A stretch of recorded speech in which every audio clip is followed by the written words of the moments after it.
Hello engineering students, it's Mr. O again, and I thought I would go into now question 8. So we're going to go into further interesting overhanging beam examples. So question 8 specifically is got a fixed or pin support and also a roller support, but the beam is overhanging on both the left hand side and the right hand side. So what we're going to be doing now is we're going to be trying to solve for the reactions at the supports for both of these supports. Okay, it did say draw a free body diagram. I just realized that in my previous question 7 I didn't, but I'm sure you guys will get it. I will do this. I'll make sure that I draw the free body diagram for this one. Okay, so number 1, the first thing I do is I redraw this diagram. So I'm going to draw it like that. I'm not going to take my time with this. I've got a fixed or pin support there, and I've got a roller support there. I then also have a force of 2 kilonewtons. I have a look at the across this question. I have 3 sets of units: meters, meters, meters, meters. So all the distance is meters. All the forces are kilonewtons. No conversions at all required from a number of different. It might be kilograms, or it might be in grams, or it might be in centimeters or something. So you're going to make sure that everything's uniform, both in the distance and in the forces. 3 kilonewtons, and on the end of this beam on the right hand side is 5 kilonewtons. Okay, the distances. Let me draw the distances. I do a dotted line where all the forces are going to be, so I have that. So 1.5 meters. 1 meter from the reaction on the left, so the support. Reaction on the right is going to be 2 meters, so that's it there,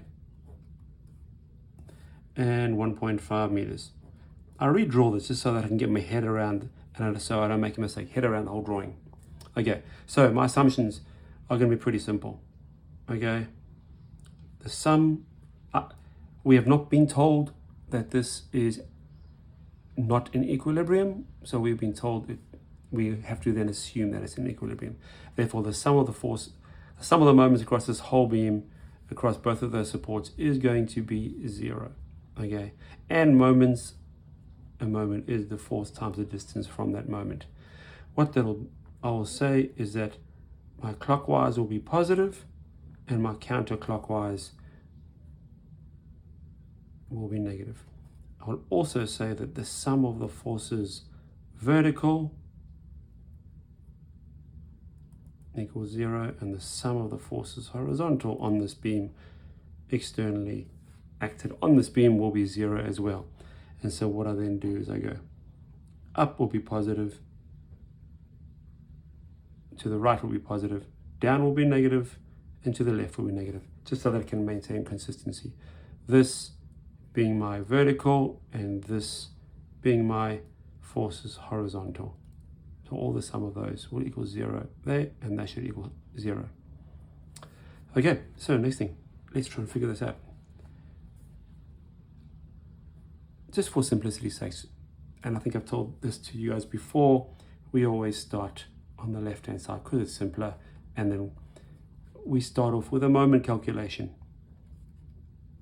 So we take a moment around the right hand support,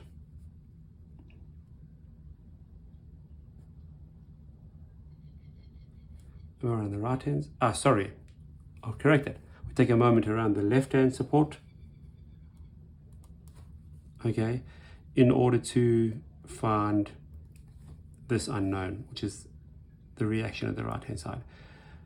Just to get a bit more clarity, we know that do we see any horizontal forces or axial loads on this? We actually don't have any angled loads, so therefore straight away we know that technically this can have a horizontal force and a vertical force. We know that's going to be 0. The horizontal force is going to be 0. There's only going to be a vertical force. That is a roller support is only going to have a vertical support, or vertical force that is going to apply to that beam. So we take moments around this one here. Again, we briefly state the sum of all the moments are going to be 0. And a moment is force times distance. Therefore, I'll make all of my clockwise moments positive and all my counterclockwise moments negative around RL. So now, looking from this point here, I'm imagining my beam is sitting and it's got a pinpoint there, but it can actually move like a seesaw. What forces are going to cause my beam to move in a clockwise motion? So if I'm automatically going to assume there's a vertical force there, I'm going to assume it's positive, it's pushing up that way. Not that one. If this is pivoting like this, that's going to cause it to spin in a counterclockwise motion. So I'm going to look for clockwise. So that will cause.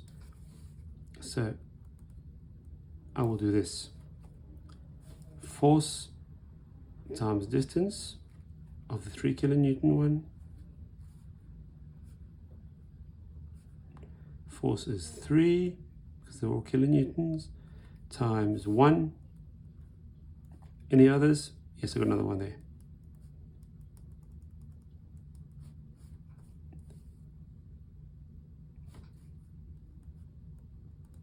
5 kilonewtons. How far is it from that point there? 1, 2, 3, 4.5 times 4.5 meters. Okay. So now I've just done my clockwise motions and I've made them all positive. Then I'm going to look for all my counterclockwise motions. So from that pivot point there, I'm going to look what's going to cause this beam to pivot that way. It's going to be this overhanging beam on this side and also the reaction at this side. So there's going to be 2. Force times distance plus force times distance. Okay, so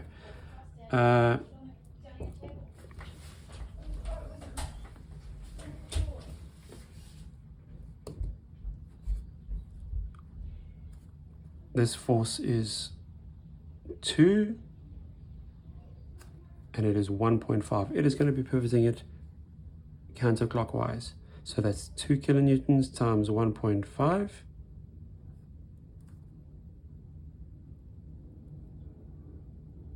plus this one,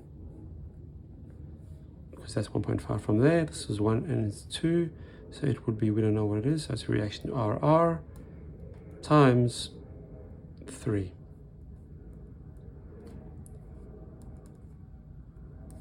So now we just work it out.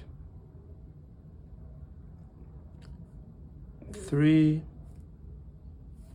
and I want to just get this correct. 5 times 4.5.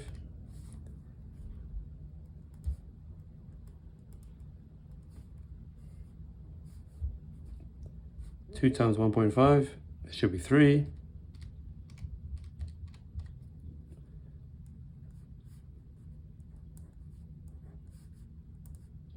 And that will be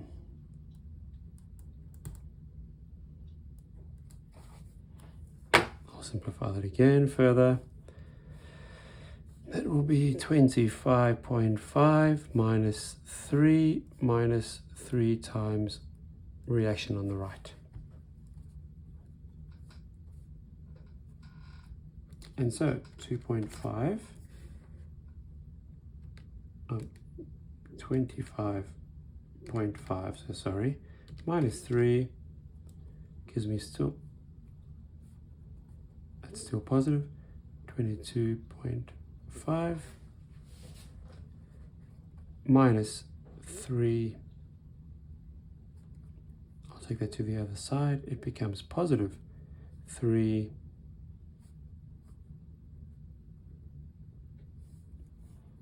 22.5 divided by 3.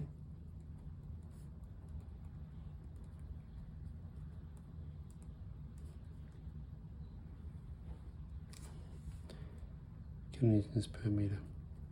It is a positive, therefore it is upwards. So the force vertical at reaction R, that's the best way I can explain it, is 7.5 kilonewtons upwards. Now, if I want to solve for that one, well, now instead of taking a moments now I can look at the vertical and the horizontal forces. Did you notice how that wasn't very hard? You just move the moment. Instead of being on the beam, on the end, I now move my pivot point to the middle. So there's my overhanging beams. And if I had to do a moment around that side there, instead of being around there, it will now be around there. Now I'm just doing the vertical and horizontal. So there, I do not have any angled forces. So therefore it is my force horizontal at reaction L is 0. My force vertical though, the sum of my forces vertical must equal 0. So I'm going to work this out again by going sum of the forces downwards equals sum of the forces upwards, or the sum of my forces upwards minus the sum of my forces downwards. All the forces that are moving upwards. So what I've got is I've got that one. I've only got 7.5, and this one I'm assuming is positive. I don't actually know what it is. So all my forces upwards are going to be 7.5, because I've just worked it out there, plus RL vertical. Subtract all the forces going downwards. 2 plus 3 plus 5. So what is that? That's 10. So it'll be 2 plus 3 plus 5. So it'll be plus 7.5 plus RLV minus 10. What's left is negative 2.5 plus RLV. I'll take it over to the other side. 2.5 kilonewtons equals RLV, or basically the reaction at RL, and it's only going to be vertical. It is positive, therefore it is upwards. And that's it. And how do I prove to make sure all my forces downwards must equal all my forces upwards? So all my forces downwards are 2 plus 3 plus 5, so it's 10 going downwards. 2.5 plus 7.5 is 10 going upwards. And so my diagram will look something like this.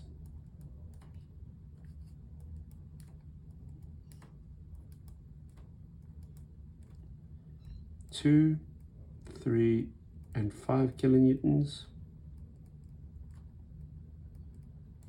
and 2.5 kilonewtons, which makes sense because there's only 2 on this side, only 3 on this side, and 7.5 kilonewtons because obviously it's a heavier weight on this side, heavier force on this side.